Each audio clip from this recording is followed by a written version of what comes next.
सोचेँ होइन मैले पनि अब गर्नुपर्छ कि भने होइन अनि त्यसपछि चाहिँ नि मैले पनि गर्नुपर्छ कि भनेर मोबाइल ट्याक्कै निकालेँ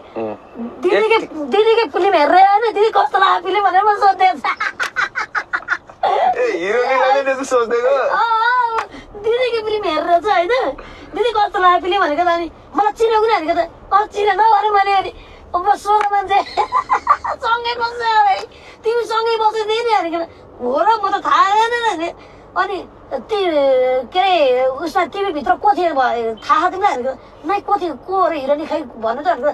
टिभीभित्र अहिले आधा हेरेको फिल्म मै हिरोनी हो भन्नुभयो नि ए हो र उहाँले म चाहिँ कस्तो अनि त्यही भिडियो मैले उस्तो लाएर मैले हालेँ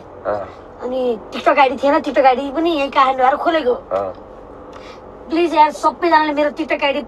भएको छ बिग्रेको छ हजुरहरूले चाहिँ सपोर्ट गरिदिनु होला लाइक गरिदिनु होला